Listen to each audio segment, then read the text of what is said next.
Então é isso, acho que a nossa área está muito boa para trabalhar, né? Então vamos trabalhar. Né? Mas é isso, então agora a Cris, né, vai falar para a gente, né, Cris? Ali a Lúcia está solicitando para entrar. Vou autorizar ela aqui. Tá, joia. Aceita. Ok. E eu vou então agora no microfone. Beijos, beijos, minha câmera também. Tchau, tchau. Deixa aí, Cris. Você consegue ver minha... Opa. Agora sim, entrou. Tá vendo a apresentação? Sim, então tá dando para ver. Tá beleza. Bom, pessoal, obrigada, então. Vou começar, então. Bom, boa tarde, pessoal. Hoje, por coincidência, eu vou falar um pouco, de forma mais geral, sobre a minha tese de doutorado, intitulada Síntese de Bihidrocarbonetos via catálise heterogênea para a produção de bioquerosene de aviação e diesel verde. Como breve introdução, eu mostro aqui nesse slide que, como a Vânia mesmo falou, atualmente a gente vem passando por uma transição energética em que há uma exigência, uma demanda para ampliar a inserção dos renováveis, dos biocombustíveis na matriz energética em termos mundialmente. E aqui eu mostro, né, uma relação com os combustíveis convencionais e os seus análogos renováveis. Provavelmente a Vânia já deve ter falado, vocês já devem ter outras palestras explicando bem a diferença, né, sobre esses biocombustíveis. E então, para a gasolina, nós temos o etanol, que já é blendado na gasolina. Atualmente, eu não sei ainda se é 27%. A minha última atualização era em torno de 27%. É 27, Cris. 27? Então tá. Para o querosene de aviação, nós temos, então, o bioquerosene de aviação, e como substituto do diesel de petróleo, nós temos o biodiesel e o diesel verde. Destacando aqui que tanto o etanol quanto o biodiesel, eles são combustíveis oxigenados, o que, então, resulta em algumas limitações para a utilização desses biocombustíveis. E o bioquerosene de aviação e o diesel verde vem sendo chamado como biocombustíveis drop-in, por serem biocombustíveis à base de hidrocarbonetos, ou seja, a composição desses biocombustíveis é muito similar à dos combustíveis fósseis, o que difere eles não só em termos de propriedades e energéticas e tal, por exemplo, do biodiesel e do etanol, mas como, por exemplo, apresenta algumas vantagens, como as possibilidades de maiores blendas, sem a necessidade de ajustes no motor ou turbinas, como, por exemplo, o biodiesel. Acho que, como vocês devem saber, existe uma limitação nas blendas com o diesel fóssil, devido a esse caráter oxigenado, devido à sua composição ser à base de ésteres, de compostos oxigenados. Existe essa limitação em termos de... porque impacta diretamente na eficiência do combustível, em termos de combustão, propriedades, qualidade, né? Toda a parte de controle de qualidade. Além disso, os biocombustíveis drop-in, eles têm a vantagem de poder ser utilizados como aproveitamento de todo o sistema de estocagem e distribuição dos combustíveis fósseis, e usar a mesma infraestrutura que existe, né, no processo de produção e refino da indústria do petróleo. Então, os biocombustíveis drop-in, eles surgem com uma possibilidade, eles surgem para atender essa demanda de uma maior inserção de biocombustíveis na matriz energética, no setor de transportes, principalmente o bioquerosene de aviação, o qual é a única alternativa para substituir parcialmente, ou quem sabe em maiores quantidades, né, até totalmente, o querosene de origem fóssil. Pois o bioquerosene ele deve ser também à base de hidrocarbonetos e apresentar todas as características e as especificações, estar dentro de todas as especificações do querosene fóssil. Bom, então, com relação aos principais processos, as principais rotas de produção desses biocombustíveis drop-in, o bioquerosene de aviação e o diesel verde, algumas rotas já estão bem estabelecidas e já são regulamentadas, estão especificadas na ASTM. Provavelmente também a Vânia já deve ter falado, vocês já devem ter tido alguma palestra sobre isso. E dentre esses processos estão a conversão, existe o processo ATJ, que do inglês é Alcohol to Jet, que é a conversão de álcoois em hidrocarbonetos, por um processo de basicamente 2 estágios. O primeiro é desidratação desse álcool, produzindo molefina, que então passa por um processo de oligomerização, produzindo hidrocarbonetos na faixa do querosene e também do diesel. Um segundo processo também que já está bem estabelecido é a conversão de açúcares. O processo é o processo CIP, que vocês já devem ter ouvido falar, ou do inglês é Direct Sugar to Hydrocarbons. E um terceiro processo, que o qual é a minha tese apresenta alguns resultados, né? É sobre o hidroprocessamento de ésteres e ácidos graxos, o processo HEFA, e o mais desafiador de todos, provavelmente, é esse último processo, que é a conversão de biomassa lignocelulósica em hidrocarbonetos, que é o processo BTL, que é Biomass to Liquid. Então, existem esses processos já desenvolvidos, e existe a produção desses biocombustíveis drop-in por esses processos e regulamentação em alguns países de acordo com a STM. Aqui é um esquema geral mostrando que, dependendo da biomassa, dependendo da matéria-prima utilizada, diferentes rotas podem ser aplicadas. Como, por exemplo, eu destaco na minha tese, eu trabalhei com óleos vegetais,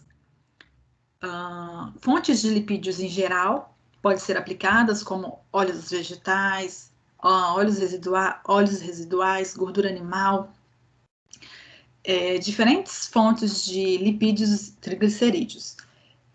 O processo de conversão desses óleos vegetais em biocombustíveis drop-in pode ser via hidroprocessamento, utilizando hidrogênio, ou também pelo processo de pirólise, ou pirólise catalítica ou pirólise. As fontes de açúcares, como a cana-de-açúcar, o milho, tem como processos base a fermentação, seguida de oligomerização, ou também o hidroprocessamento ou processamento catalítico, baseado em processos catalíticos. Ô, Cris, sim. Só um minutinho. Só interromper aqui. Gente, essa figura da Cris eu achei dentro de um documento do Ministério de Minas e Energia da EPS. Sabia, Cris? Que o pessoal do EPE pegou essa figura sua e está na apresentação deles.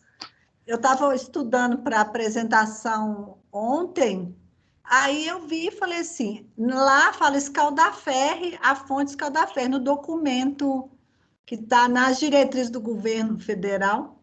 Você sabia disso? Sabia, na verdade eu vi, mas quem me falou algum tempo atrás foi a Ju. A Ju falou assim, Cris, eu vi você sendo citada num relatório da EPE. Aí eu acho que eu até comentei com você, não me lembro se eu comentei, mas eu sabia. Legal. Legal. Está sendo usada como fonte, né? Legal. Mas, e o mais desafiador, assim, no momento, está sendo os processos de conversão de biomassa lignocelulósica, que contempla, então, os resíduos agrícolas, os resíduos de madeira, né? Palha, casca de arroz, resíduos agrícolas em geral. E dentre as principais rotas, nós temos a mais conhecida e a já, como se diz, a mais estabelecida, que é o processo de gaseificação, produzindo gás de síntese, CO e hidrogênio, seguido pelo processo de Fischer-Tropsch, produzindo, então, os hidrocarbonetos. E também vem crescendo a tecnologia de pirólise, seguida de upgrade desse bioóleo. E o último exemplo dos processos dessas rotas, a liquefação, que também produz um biocrude, que pode ser realizado um processo de upgrade para a produção desses hidrocarbonetos, que foi o tema da tese da Flavinha. Também uma outra abordagem é a separação, né, de celulose e da lignina, porque a biomassa lignocelulósica era composta majoritariamente por celulose, hemicelulose e lignina, e a celulose ela pode ser convertida em açúcares, e a lignina ela pode passar pelos processos ou de liquefação, pirólise ou gaseificação. Então, meu projeto de doutorado, ele contemplou essa parte de hidroprocessamento de óleos vegetais, ou pirólise de óleos vegetais, e também a pirólise, também uma abordagem sobre possibilidades de upgrade de bióleo. Bom, então aqui eu mostro os principais desafios nessa área dos biocombustíveis drop-in, que eu não sei se vocês viram o vídeo que eu fiz para o prêmio da CAPES, mas os principais desafios dessa área são contribuir, né? São desenvolver processos de baixo custo, porque os biocombustíveis drop-in, eles precisam ter competitividade com os combustíveis fósseis, que já está aí há séculos, a fala da Vânia, tá, gente? Essa é a fala da Vânia, que já está aí há séculos com toda uma indústria otimizada e com preço mínimo. Então, o processo de produção desses biocombustíveis também tem que ter um custo baixo para que o produto final tenha um preço competitivo com os derivados de petróleo. E dentro do processo, os catalisadores utilizados apresentam uma parcela substancial no preço desse processo. Então, a busca por catalisadores de baixo custo, de origem nacional e eficientes, também é uma grande demanda para contribuir para o desenvolvimento desses processos de produção de baixo custo. E destacando a busca também por matérias-primas de baixo custo e que, né, estejam presentes em abundância e principalmente que tenham caráter residual, que sejam de baixo custo, porque os óleos vegetais, por exemplo, eles têm um custo muito alto. Então, buscar matérias-primas que apresentam um caráter residual ou que tenham um baixo custo mesmo, impactará diretamente no custo desse biocombustível, tornando então a produção, esses biocombustíveis drop-in, competitivo para entrar no mercado e ser competitivo com os derivados do petróleo. Então, a minha tese, nessa abordagem, ela propôs o fosfato de nióbio como um catalisador para a conversão de óleos vegetais a biohidrocarbonetos. O fosfato, destacando aqui que o fosfato de nióbio, ele é um subproduto da mineração do nióbio, então ele é gerado como subproduto da exploração do nióbio, sem um custo elevado. O segundo capítulo da tese foi propondo, então, a utilização de uma matéria-prima de caráter residual, sem valor também agregado, que é a produção, que é o óleo da casca da castanha de caju, que seria, então, aplicado para a produção de diesel verde. E o terceiro capítulo foi, então, estudar compostos modelos da lignina, que também é um resíduo gerado principalmente nas indústrias de papel e celulose, em grandes quantidades, em grande volume, e que está presente nos diversos tipos de resíduos, como resíduos agrícolas, palha da cana-de-açúcar,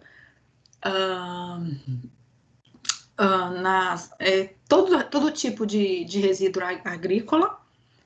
E então foi um estudo feito lá em Oklahoma, que foi o estudo da conversão de compostos modelo da lignina em compostos que poderiam ser utilizados em formulações com o bioquerosene.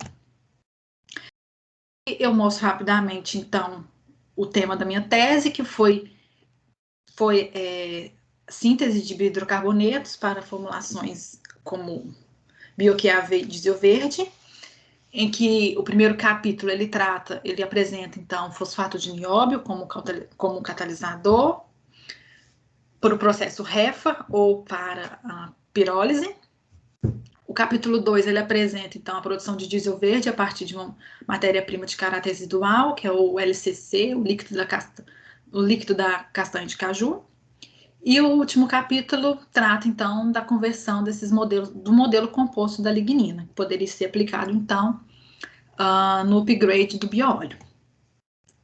Então, como objetivo, a tese teve, como objetivo foi produzir biohidrocarbonetos para formulações de biocombustíveis drop-in, bioquerosene de aviação e diesel verde, propondo tecnologias eficientes, sustentáveis e de baixo custo.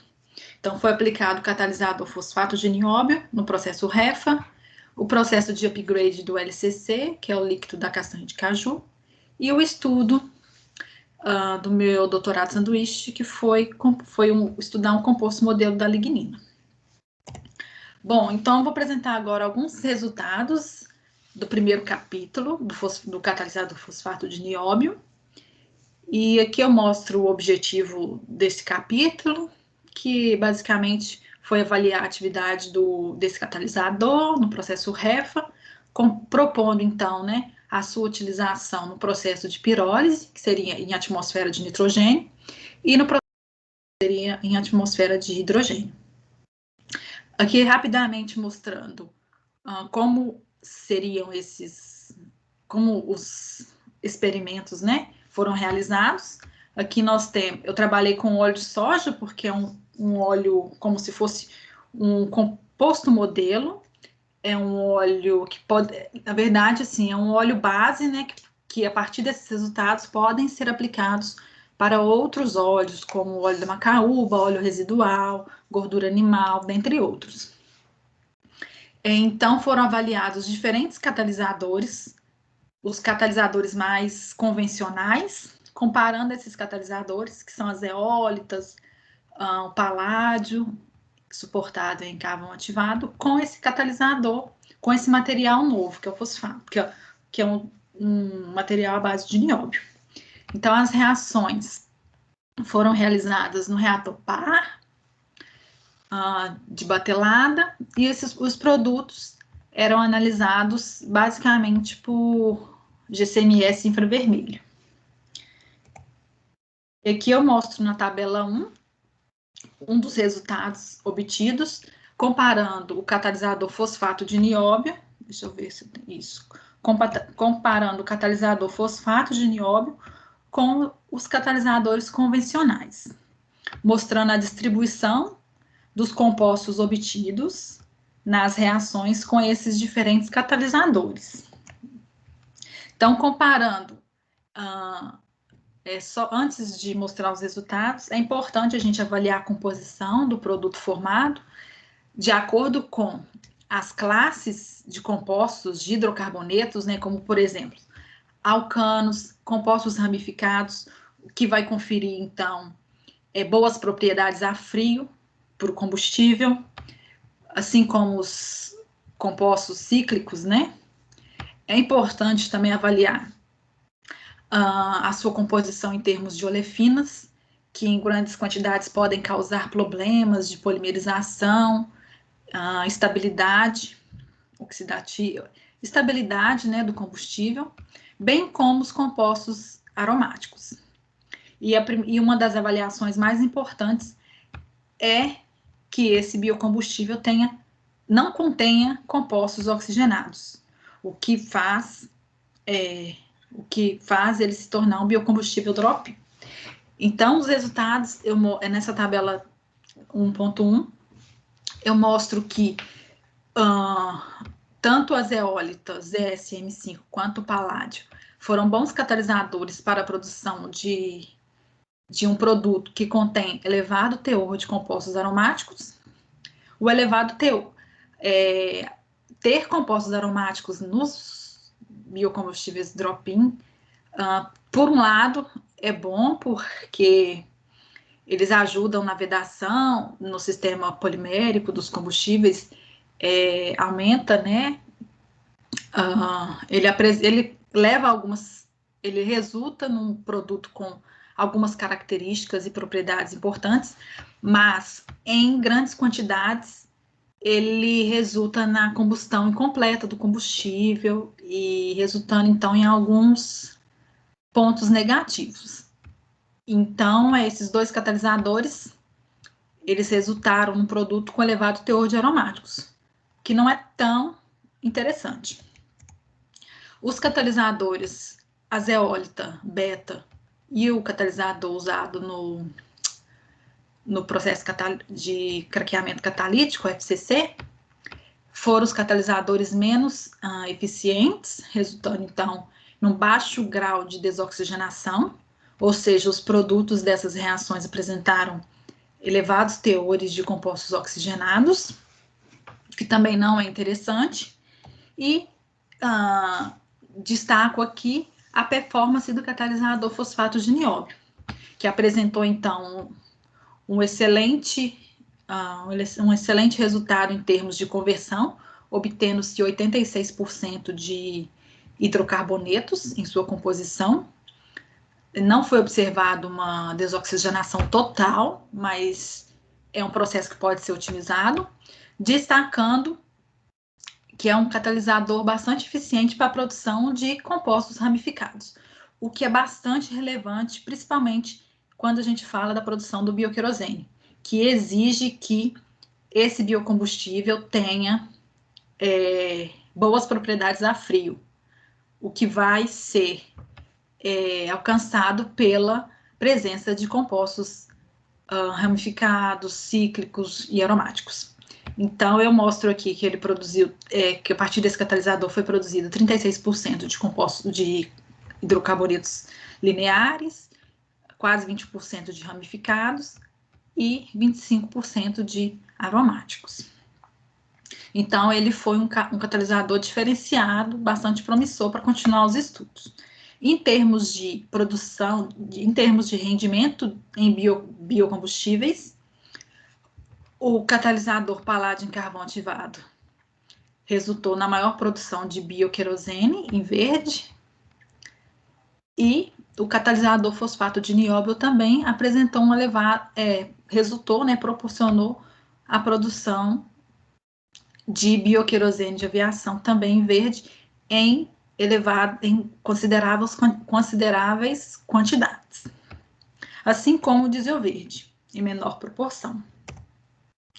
Bom, nessa tabela agora eu comparo a performance do paládio em diferentes condições de reação, destacando aqui então que foram avaliadas a performance, foram avaliadas diferentes quantidades, né, do paládio, o branco, que seria a reação sem o paládio, sem o fosfato de nióbio, e a avaliação de como seria o progresso da reação aumentando a quantidade de catalisador, de 7,5%, 15% e 25% nas reações.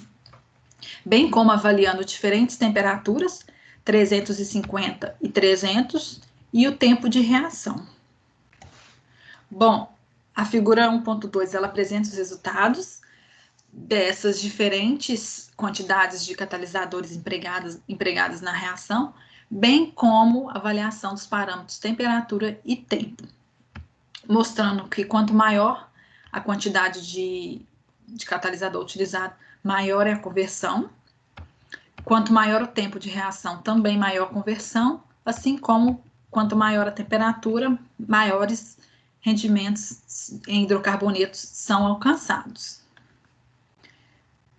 Bom, aqui é uma figura tradicional, bem tradicional, que a gente usa como uma primeira avaliação para o grau de desoxigenação desse produto, para o grau de desoxigenação ocorrido na reação, avaliando as bandas características de ácidos graxos em 1745. A gente pode observar a ausência dessa banda nos produtos das reações com fosfato de nióbio e até no branco, que é o R1, mostrando então que houve a conversão desses triglicerídeos em ácidos graxos, uma vez que a gente observa a banda de ácidos graxos em 1710, referente, né, à presença de ácidos graxos em 1710. E o desaparecimento ou ausência dessa banda nos informa o grau de desoxigenação da reação, mostrando então que em verde, o espectro em verde e o espectro em laranja mostra, né, que os produtos dessas reações contém menores teores de compostos oxigenados. Bom, aqui eu apresento a distribuição dos compostos formados em termos de hidrocarbonetos lineares, ramificados, olefinas, cíclicos e aromáticos, mostrando então a distribuição de formação desses compostos ao longo da reação, mostrando que a conversão dos compostos oxigenados ocorre de forma exponencial, reduzindo-se até uma porcentagem de 10%. A gente concluiu também que é formado hidrocarbonetos alcanos, né, de forma linear. A gente tem um rendimento linear, mostrado aqui pela essa tendência pouco significativa, né, variando pouco. A gente pode observar também a formação de isoalcanos em verde, que começa a ser produzido durante a reação, mas que a partir de um certo ponto, a partir de uma certa porcentagem de catalisador, aumentando a quantidade de catalisador, não necessariamente a gente aumenta a produção desses compostos ramificados, uma vez que a gente não observa que o aumento, né, do rendimento desses compostos, variando a concentração de catalisador. E também a gente consegue observar a formação de aromáticos de certa forma exponencial, aumentando a quantidade de catalisadores, ou seja, aumentando a quantidade de sítios ácidos, ocorre maior extensão essas reações de ciclização, aromatização dos intermediários da reação. Aqui eu apresento na figura 1.5 a distribuição das frações de hidrocarbonetos correspondentes a bioquerosene, diesel verde e gasolina, destacando um rendimento alcançado de 58% de bioquerosene em verde e 37% de diesel verde em azul. Bom, um estudo final com relação à utilização desse catalisador foi avaliar sua performance em atmosfera de nitrogênio, ou seja, no processo de pirólise, e em atmosfera de hidrogênio, no processo, simulando um processo HEFA. E aqui eu mostro o grau de desoxigenação, GD, dessas reações de conversão do óleo de soja em diferentes condições experimentais, variando a porcentagem de catalisador de 0 a 25%, bem como variando o tempo de reação, 5 e 3 horas, e a temperatura. E como resultados, a gente observou a última linha em verde, que em atmosfera de nitrogênio, a gente alcançou, foi obtido um rendimento de hidrocarbonetos de 90%, o que significa que nós tivemos um grau de desoxigenação, o que é a mesma coisa, o grau de desoxigenação fala exatamente o teor, o rendimento em hidrocarbonetos obtidos. Foi de 90%, 90%, e que em atmosfera de hidrogênio nós obtivemos um resultado bem mais satisfatório de 97%. E que, comparando o grau de desoxigenação em menores quantidades de paládio, nós temos aí uma diferença significativa, mostrando que em atmosfera de nitrogênio, utilizando menores quantidades de catalisador, nós obtivemos um maior grau de desoxigenação em atmosfera de nitrogênio, mostrando que a pirólise catalítica em menores quantidades de catalisador é um pouco mais eficiente do que o processo HEFA. Provavelmente porque no processo HEFA esse hidrogênio está esse hidrogênio ele está absorvendo, né, sendo absorvido no material, no catalisador, e talvez retardando ou inibindo as reações de desoxigenação. E, por fim, em termos de composição dos produtos em atmosfera de nitrogênio e em atmosfera de hidrogênio, a gente, em termos de composição, em atmosfera de hidrogênio foi obtido um maior teor de hidrocarbonetos lineares, um rendimento similar em termos de compostos ramificados, e também um rendimento similar em termos de compostos aromáticos, mostrando, então, que a produção de maior teor, a obtenção de maior teor de compostos de alcano se deve ao maior grau de desoxigenação. O último resultado, que na verdade nem entrou na tese, mas depois nós tiramos da tese, foi a produção seletiva, ou de diesel verde. A gente buscava a produção seletiva, ou de diesel verde, ou de bioquerosene, a partir de design de catalisador. E aí foi possível obter, então, uma fração, como é mostrado na figura B, no gráfico em barra verde, a produção seletiva de diesel, de 84%, utilizando o catalisador de nióbio com paládio suportado. E em termos de composição desse diesel verde, na figura A é apresentado, então, que esse biocombustível ele é a base predominantemente de hidrocarbonetos lineares, com 10% de compostos cíclicos, baixo conteúdo de aromáticos e de oxigenados. Mostrando, então, que uma possibilidade é essa produção seletiva de um combustível em relação a outro, a partir desse design de catalisadores, a partir de modificações desses materiais. E aí, como conclusões, rapidamente, essas rotas têm um grande potencial de ter baixo custo, uma vez que pode-se utilizar nitrogênio ou baixa pressão de hidrogênio, promovendo um processo simultâneo de desoxigenação, craqueamento e isomerização em um único estágio, ou seja, em um único estágio é possível obter um produto com composição adequada para que esse biocombustível atenda às especificações da norma, no caso da STM, para o bioquerosene de aviação, ou para as normas do diesel. Obteve-se, então, um elevado rendimento de hidrocarbonetos, de 90% a 97%, com rendimento em torno de 60% de bioquerosene e 40% de diesel verde. Destacando que a composição desse produto obtido teria, então, uma similaridade com o bioquerosene já especificado pela STM, que seria o Biojet SPK-A, que é Plus Aromáticos.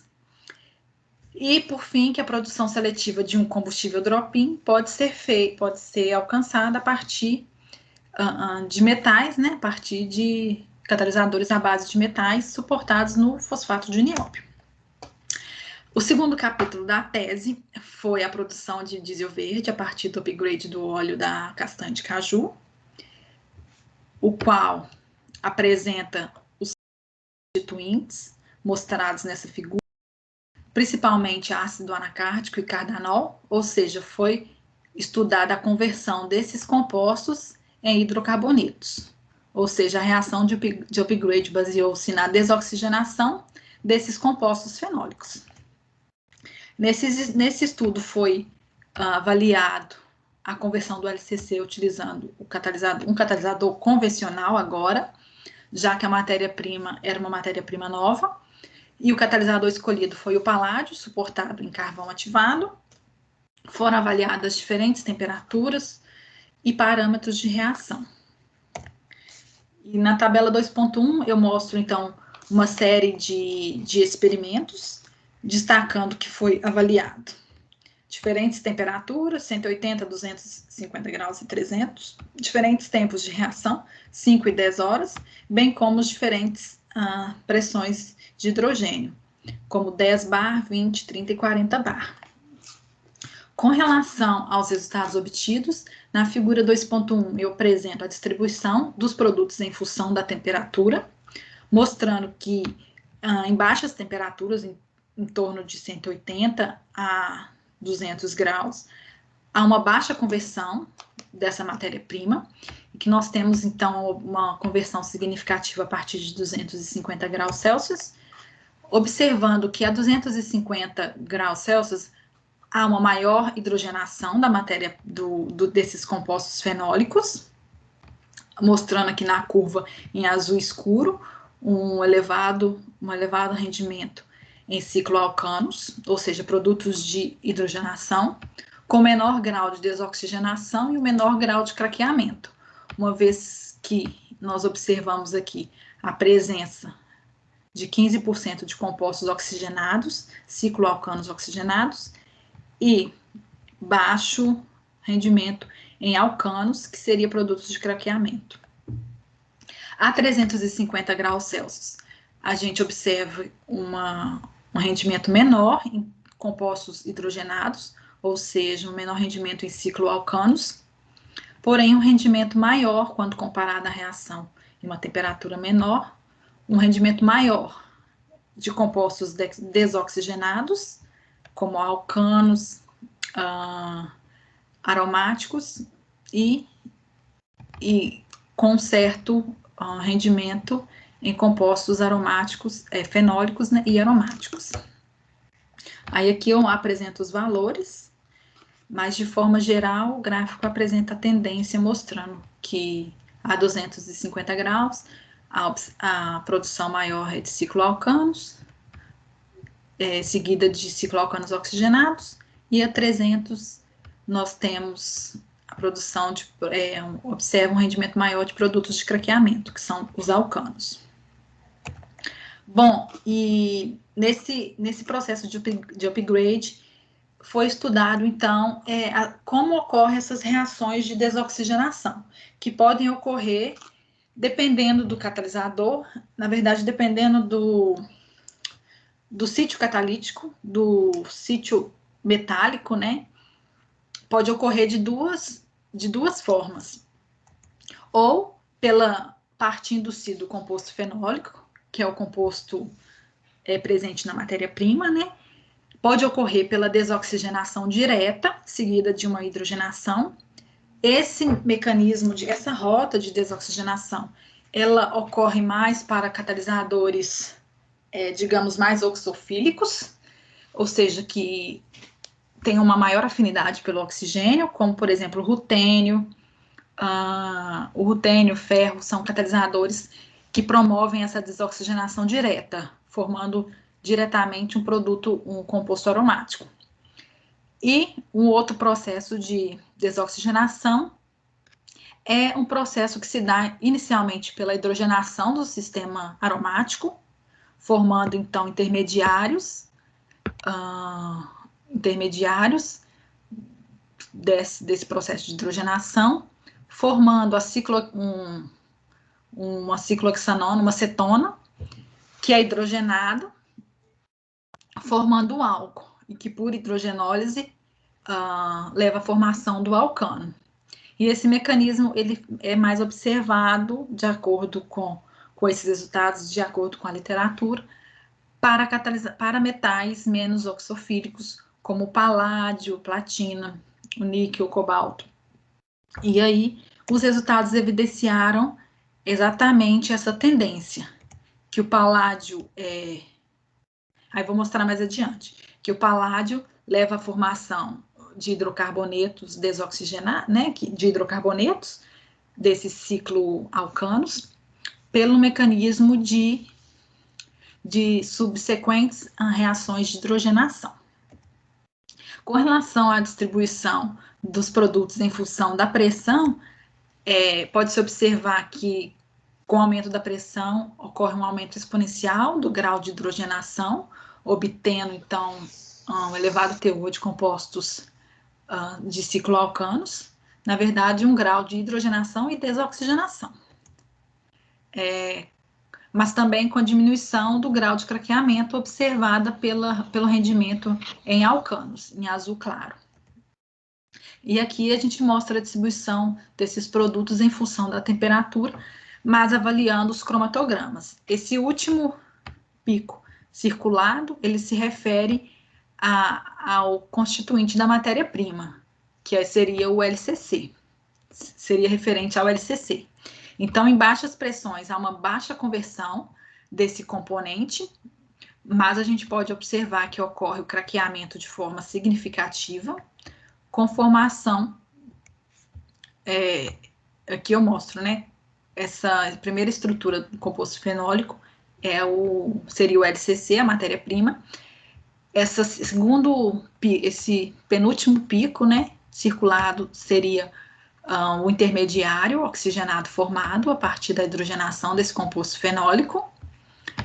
Mas o que a gente pode observar, e o terceiro pico apresentado no círculo, seria o cicloalcano, que era o que a gente gostaria de obter como produto principal, que era um hidrocarboneto, de cadeia longa, que poderia ser blendado, poderia ser formulado com diesel. E aí o que a gente observa é que em menores pressões ocorre o craqueamento dessa matéria-prima, mas a presença significativa de compostos oxigenados, aumentando a pressão, observa-se um menor grau de craqueamento e a predominância do hidrocarboneto de cadeia longa, nesse caso C20 e C21. E aí, como conclusões desse último capítulo, foi proposto que as condições de baixas temperaturas e pressão favorecem as reações de craqueamento, mas não favorecem as reações de hidrogenação e desoxigenação. E que maiores pressões e temperatura de 300 graus levaram a uma maior grau de desoxigenação, ou seja, a um maior rendimento em hidrocarbonetos. E na condição mais otimizada, que foi de 40 bar, 300 graus Celsius, num processo de reação por 10 horas, obteve-se um rendimento de 92% de diesel verde, constituído de uma mistura de cicloalcanos, hidrocarbonetos aromáticos lineares e aromáticos, na faixa do diesel, de C15 a C21. Bom, e o último capítulo, que foi o estudo realizado no meu doutorado de sanduíche na Universidade de Oklahoma, nos Estados Unidos, com um grupo de biomassa também, de processos de conversão de biomassa. Eu estudei o composto modelo da lignina, que é o éter difenílico, em reações de upgrade para a produção de um bicíclico C12, que poderia ser formulado, então, como bioquerosene, ou também utilizado como aditivos para diminuir, né, o ponto de congelamento de biocombustíveis ou de outros produtos. E aí, como introdução, essa abordagem do meu projeto, do meu estudo, né, na Universidade de Oklahoma, ela tá dentro da vertente, né, dos processos de pirólise, em que são obtidos bióleos, que podem ser, então, passados por processos de upgrade, obtendo-se os hidrocarbonetos para as formulações como os drop-ins, como os biocombustíveis drop-in. E esse processo de pirólise, ele pode ser um processo, dentro dos processos de pirólise, nós também temos diferentes vertentes, como, por exemplo, a pirólise em um único estágio, obtendo-se um bióleo com uma composição bastante complexa. Temos a pirólise catalítica, que é, então, a pirólise onde se tem a matéria-prima misturada a um catalisador, para que os vapores produzidos na pirólise sejam convertidos, né, em produtos mais refinados, em produtos desoxigenados, e também uma abordagem apresentada nesse grupo de pesquisa é a pirólise fracionada, começando então uma pirólise rápida, em baixas temperaturas, formando os oxigenados leves, né? E com um aumento gradativo dessa temperatura, obtendo diferentes frações de bioóleo, como as frações de oxigenados leves, incluindo ácidos, aldeídos, cetonas, com formação de água, uma segunda fração com os compostos derivados da celulose, que é craqueada, que é clivada, que é convertida em açúcares, formando derivados de açúcares e compostos furânicos, né, como fural, furanos, além de glicose e outros derivados de açúcares. E também os derivados da lignina, que inclui os compostos fenólicos e aromáticos. E aí, para cada fração desse bioóleo, estratégias de upgrade podem ser aplicadas, como, por exemplo, para os compostos derivados de açúcares, podem ser aplicadas reações de condensação, acoplando formando cadeias maiores, carbônicas maiores, e esses produtos, então, de aldocondensação, pode passar por um processo de HDO, que é hidrodesoxigenação, levando à formação de hidrocarbonetos. No caso do meu estudo, nós focamos no upgrade dos compostos derivados da lignina, que geralmente podem passar por processos de aumentando a cadeia desses compostos fenólicos, que geralmente estão entre C6 a C13, seguida por um processo de HDO também, hidrodesoxigenação, formando os hidrocarbonetos. Então, eu apresento aqui um exemplo da estrutura da lignina. É um polímero formado por compostos fenólicos aromáticos, uma estrutura polifenólica, destacando as principais ligações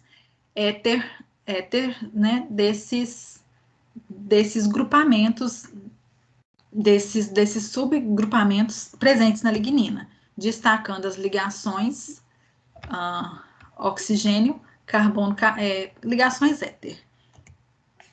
E aqui eu destaco a ligação 4O5, referente, então, à ligação de oxigênio com 2 carbonos sp2, que seria, então, a ligação mais forte, mais difícil de quebrar. E, na literatura, os compostos modelos da lignina mais estudados são o éter difenílico, que foi o alvo do meu estudo, o éter benzilfenílico e o éter 2-fenil-etilfenílico, que são as moléculas, modelos das ligações mais presentes em maior abundância na estrutura da lignina.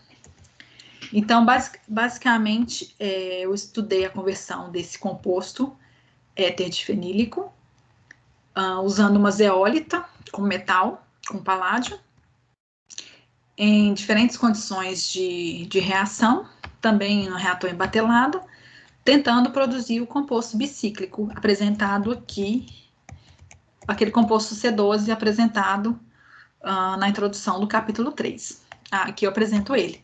Então, basicamente, o objetivo foi converter essa molécula, o éter difenílico, em um composto bicíclico C12, para que pudesse ser, então, formulado, utilizado nas formulações como bioquerosene.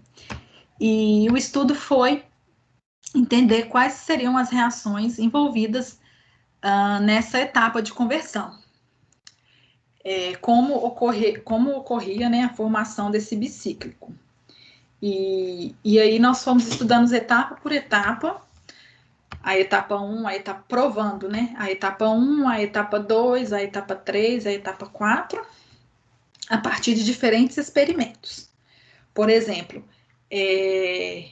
nós mostramos que, primeiramente, essa molécula, esse composto modelo da lignina, o éter difenílico, ele passava por uma reação de hidrogenação, formando, então, formando um produto parcialmente hidrogenado, e nós provamos isso realizando uma reação somente com a zeólita. Utilizando somente a zeólita, nós observamos que o éter difenílico não era convertido, não tínhamos conversão. O que mostrou, então, que não ocorria o craqueamento dessa molécula, não ocorria reação alguma, e que, necessariamente, então, este composto deveria ser hidrogenado, formando um composto parcialmente hidrogenado, para que reações sucessivas ocorressem. E aí, o segundo estudo, a partir, então, da formação desse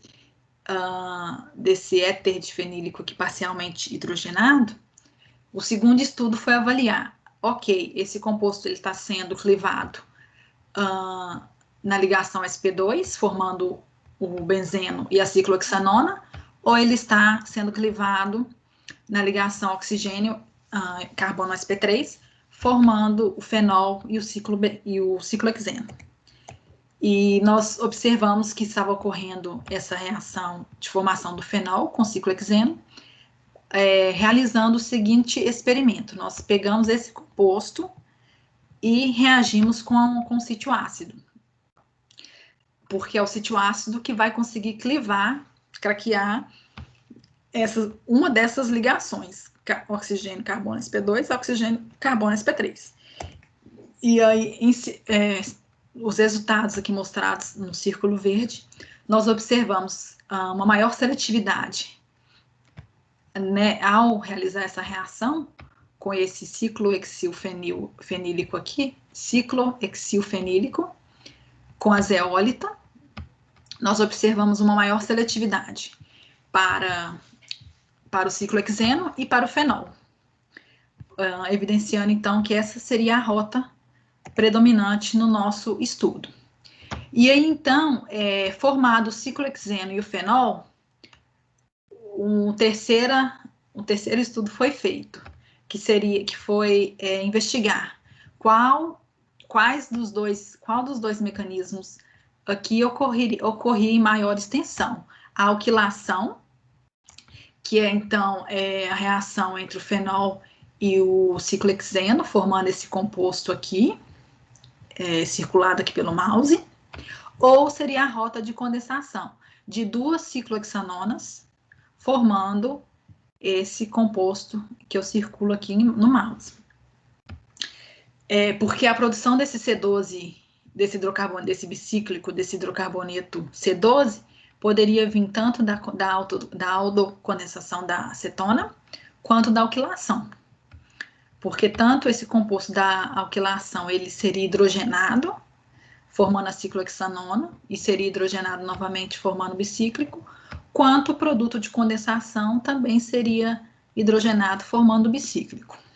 Então, nós investigamos qual rota de formação de bicíclicos estava ocorrendo em maior extensão. E aí, a gente, para validar a proposta, nós provamos que o mecanismo principal era a condensação de cetonas, fazendo uma reação com o cresol, com essa metila aqui. É como se fosse como se fosse usar um marcador. Então, a gente usou o cresol, que tem esse grupo metila, com a ciclohexanona. E aí, nessa reação, os produtos de alquilação necessariamente seriam esse composto fenólico aqui, ou esse composto com essa cetona, e os produtos de condensação, que são entre cetonas, seria necessariamente esse produto, que é exclusivamente obtido a partir da aldocondensação de 2 cetonas, ou esse produto aqui, que seria um produto da condensação da cetona com uma cetona obtida a partir da hidrogenação do cresol. E aí nós mostramos que, predominantemente, foi obtido um composto exclusivamente advindo da reação de condensação de 2 cetonas, sem o grupo metila. O que mostra, então, que o mecanismo principal seria esse aqui, a etapa 4, onde 2 ciclohexanonas passavam por um processo de condensação, formando o bicíclico. E aí, por fim, nós tentamos otimizar o rendimento desses compostos C12 e avaliamos como a razão, né, de sítios ácidos e metálicos no catalisador afetava no rendimento desses compostos C12, mostrando, então, que para menores quantidades de paládio, ou seja, quanto menor sítio metálico, maior seria a razão molar C12C6, ou seja, maior seria a produção, o rendimento dos compostos C12. Mostrando aqui de forma mais evidente, nós obtivemos um rendimento de 35% de compostos C12, que aqui é denominado como produtos CC, e também um rendimento de 35% de compostos C6, incluindo ciclohexanona e ciclohexano e ciclohexanona.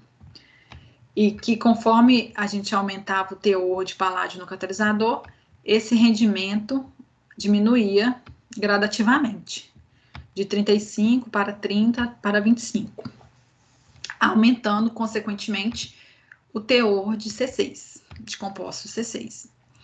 E aí, como conclusões, a gente mostrou que o paládio ele atua na hidrogenação parcial do éter difenílico, formando como produto primário da reação o éter ciclohexenilfenílico, e que nos sítios ácidos da zeólita ocorre a clivagem seletiva do carbono, sp3 com oxigênio, formando o fenol e o ciclohexeno, e que a formação desses compostos C12 ocorre via alquilação, mas principalmente via a autocondensação da ciclohexanona.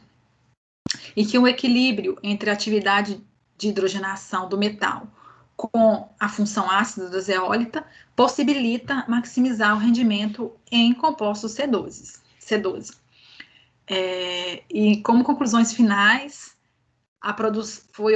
foi possível, né, produzir diferentes perfis de hidrocarbonetos, o que é importante para obter um produto com propriedades que atendam às especificações em termos de propriedades a frio, com ponto de congelamento, ou propriedades de combustão, como poder calorífico, e etc. Bem como a partir de rotas distintas de conversão e matérias-primas também, residuais, e catalisadores alternativos de menor custo. Como conclusões do capítulo com relação ao catalisador fosfato de nióbio, só enfatizando, né, que o catalisador ele atuou tanto na desoxigenação catalítica em atmosfera de nitrogênio, quanto no processo REFA, e se mostrou bastante versátil e eficaz para a produção de hidrocarbonetos que podem ser formulados como biogasolina, bioquerosene e diesel verde. O LCC, como matéria-prima renovável de baixo custo, pode ser convertido a diesel verde a partir de reações de upgrade usando catalisadores convencionais, como, por exemplo, paládio em carvão ativado, obtendo, então, altos rendimentos de hidrocarbonetos. E que a obtenção de compostos bicíclicos importantes, né, para formulações como bioquerosene, usando catalisador bifuncional, tem uma potencial aplicação direta em processos de upgrade de bioóleo e pode ser também utilizado possivelmente na despolimerização catalítica da lignina. E aqui são os agradecimentos à pós-graduação em Química, ao Departamento de Química, especialmente ao LEC e todos os órgãos de fomento, que eu não incluí o PRH, mas é um agradecimento ao PRH, ao CNPq, ao CAPES e à Universidade de Oklahoma. E muito obrigada pela atenção. Aqui está o meu e-mail, o meu telefone, caso vocês tenham alguma dúvida ou qualquer outra coisa, podem mandar e-mail ou um zap. E muito obrigada.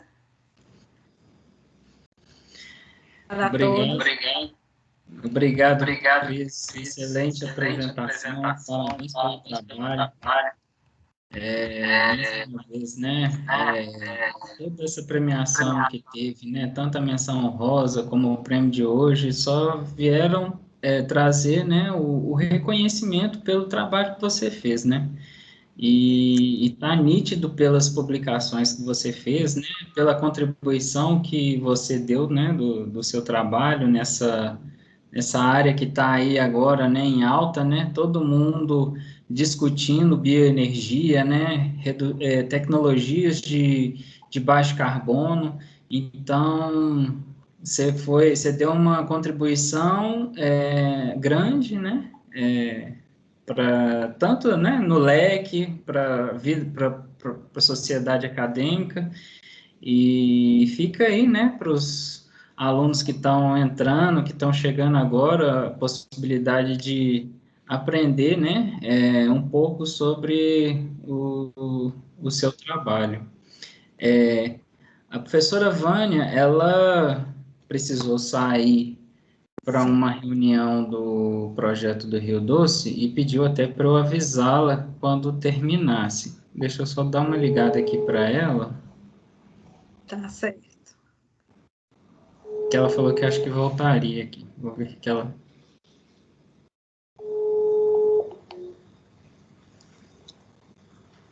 Bom, aproveitando o tempo que a gente tem, eu gostaria de abrir esse espaço para que os alunos possam fazer perguntas, né? Não só os alunos, os professores aqui presentes também, né?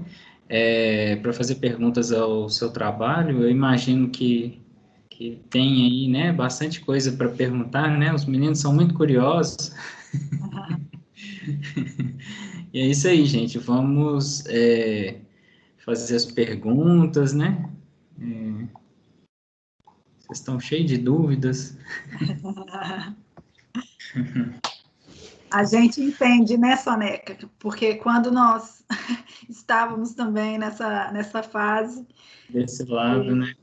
Desse lado era... Questão da vergonha, da timidez, né? Mas a gente até nós temos uns alunos aqui que até perguntam, sabe? Tem uns que sempre estão aí fazendo perguntas e tal. Hoje eles estão meio tímidos, não sei o que aconteceu. Yuri! Oi, Yuri! Olá, tudo bem? Olá, tudo bom? Como é que você está? Eu tô bem, e você? Parabéns, eu nem tinha mandado mensagem falando. Obrigada, obrigada. Aquela vez lá eu mandei errado, aí hoje eu ia mandar certo dessa vez. Tá sem dúvida, né, Yuri? Vamos ver aqui se tem alguma dúvida. Eu tenho que pesquisar umas coisas antes para depois te mandar as perguntas no WhatsApp direitinho. Não, pode ficar à vontade. O pessoal está mandando aqui os parabéns, né? A professora Mariana desejou os parabéns a você, Cris e Vânia. Aí tem a Flavinha, que você até respondeu.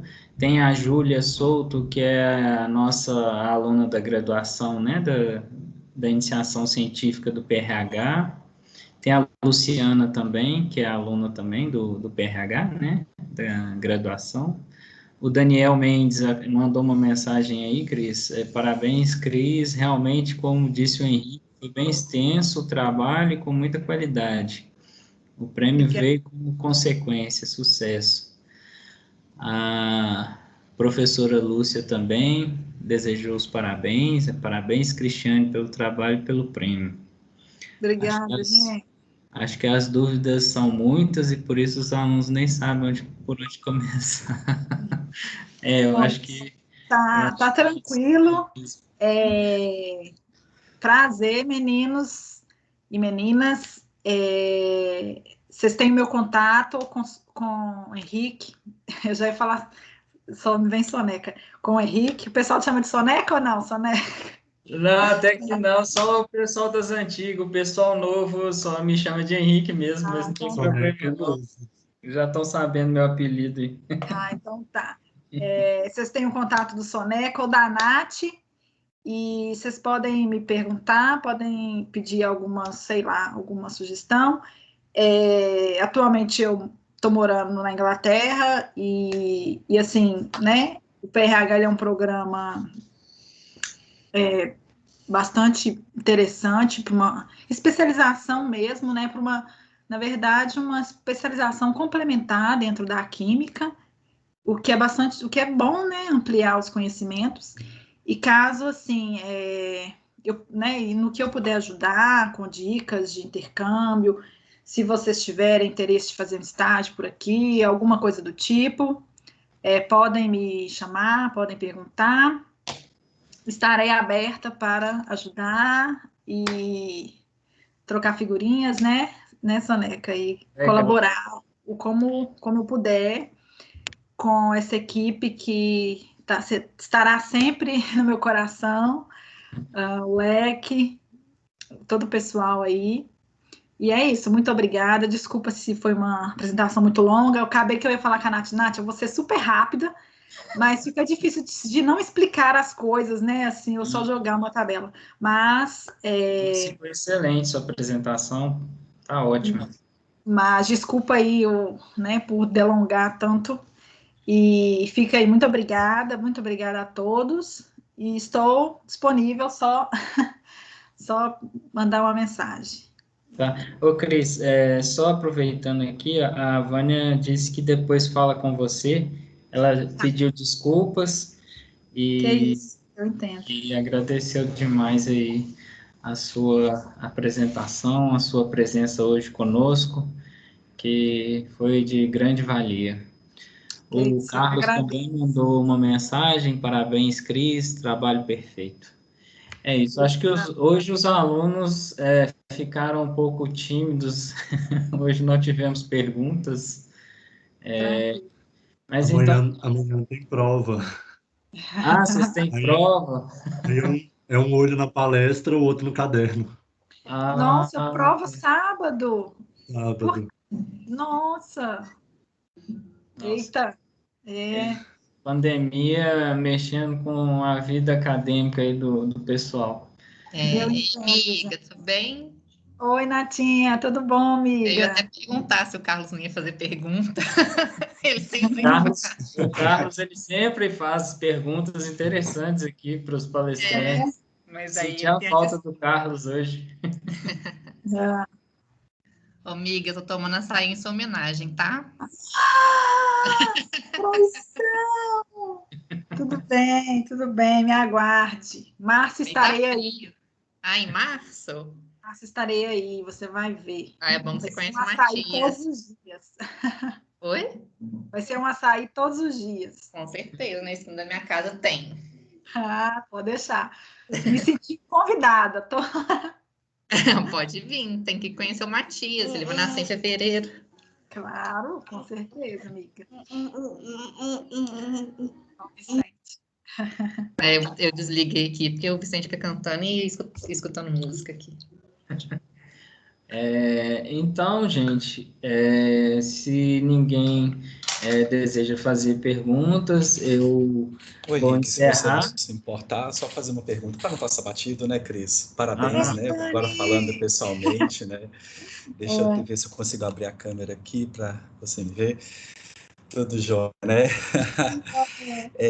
Então tá bom, sucesso aí para você, viu? Obrigada. Eu queria só te fazer uma pergunta do seu trabalho, que é a questão do reagente modelo, né? Você utilizou um modelo aí no trabalho com a parte de material lignocelulósico, né?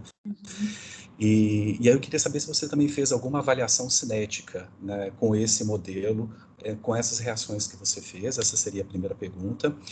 E a segunda delas existe dentro do projeto, às vezes, você fez agora você iria para um modelo realmente mais complexo e real com material lignocelulósico. Seria só para não passar batida a sua apresentação. Então, com relação, nós estudamos a cinética da reação com o objetivo de estudar os compostos primários e secundários que estavam sendo formados nesse processo de conversão. Então, a gente fez um estudo cinético, mas nós não avaliamos, assim, por exemplo, fatores como, por exemplo, se o mecanismo de adsorção ou se o mecanismo era via um modelo Langmuir ou Ellis-Helder, eu não sei falar o nome do outro. Ellie-Riddle. Eu não sei, esqueci como pronunciava. Se era um ou outro, porque era um estudo bem mais complexo, mas nós fizemos a cinética de avaliar, né, como era a distribuição, como era o perfil de formação desses compostos primários e secundários ao longo da reação, ao longo do tempo. Nós fizemos esse estudo, só esse estudo cinético mais simples, mostrando, né, que primeiro ocorria, então, a clivagem, a formação de compostos mono, C6, e depois, como produtos secundários, a partir de um certo momento da reação, esses compostos secundários começavam a ser formados por dois processos, alquilação e condensação. E com relação à sua segunda pergunta, que era aplicação direta, né, no caso seria no bioóleo, ou numa pirólise catalítica. Nós não chegamos a testar, na verdade eu cheguei a testar num bióleo da universidade que eu estava, mas foi assim, uma reação só, mas na prática a história é outra, porque aí nós temos vários compostos ali que estão reagindo, né, que estão sendo absorvidos no catalisador, mas atualmente eu trabalho exatamente nessa aplicação, que é fazer o upgrade do bióleo, que é tentar fazer, né, reações de acoplamento carbono-carbono desses compostos C6 presentes no bióleo, que vêm derivados, né, desses compostos modelo, da clivagem desses compostos modelos que estão presentes na estrutura da lignina, por exemplo, e aí o objetivo é esse, é fazer essas reações de acoplamento seguido de um processo de desoxigenação. Mas até o momento, sem muito sucesso.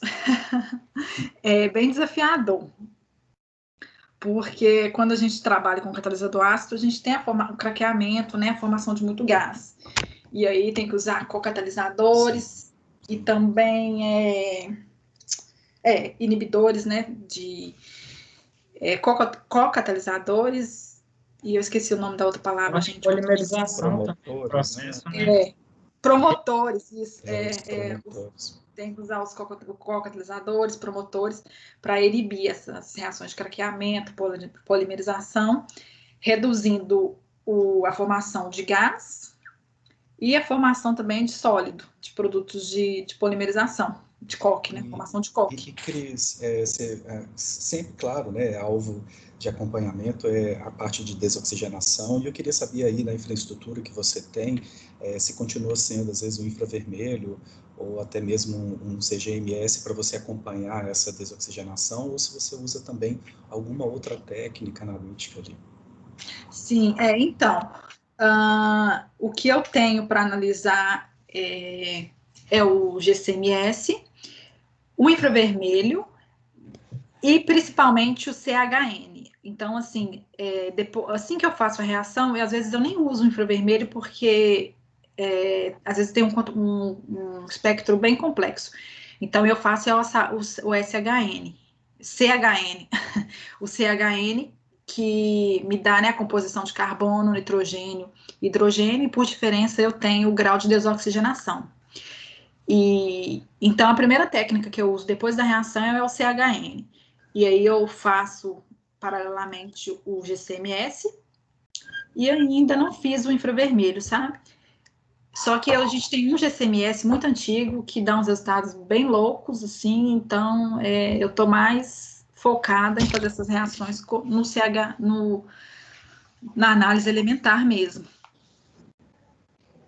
Comparando, né, os espectros do GCMS, né? Isso. Tá certo. Tenho certeza que vai ser sucesso aí, Cris, com a parceria com a empresa, né, a forma de financiamento.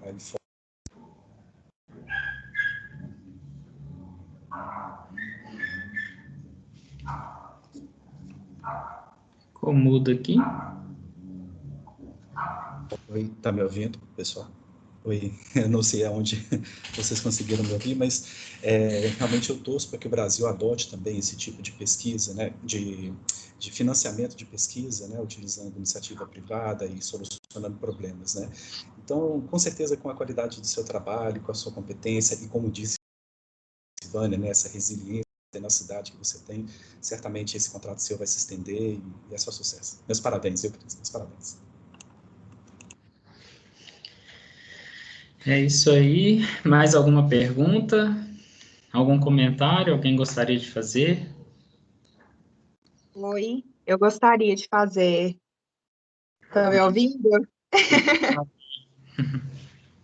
Estamos te ouvindo. Cris, parabéns, minha amiga. Eu estou aqui te assistindo mesmo. Vim só para te parabenizar pelo seu sucesso com a tese. Você arrasa desde sempre. Eu tenho muito orgulho de ser sua amiga, tenho muito orgulho de todo o ensinamento que você já me passou e estou muito feliz. E arrase aí na Inglaterra, mais ainda, viu? Seu fone tá mudo, amiga. Ficou mudo. Obrigada, amiga. Obrigada. Um beijo, fique com Deus, viu? Beijo, obrigada. Nada. Mais alguém? Bom, eu peço a todos, então, que abram os microfones e façamos uma salva de palmas para a Cris hoje, né, por essa premiação hoje, né, pela prêmio UFMG de teses, né? Parabéns, Cris.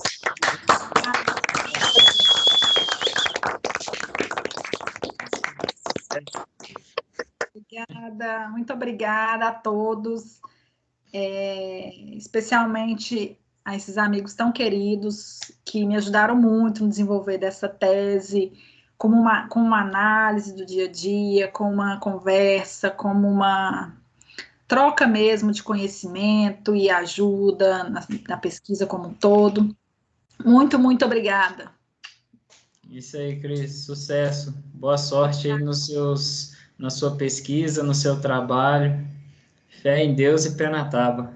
É isso aí. Então é isso, gente. Desejo a todos uma excelente sexta, um bom final de semana e bons estudos para quem estuda. É isso aí. Pessoal, um abraço. Abraço. Tchau. Tchau. Tchau, boa tarde.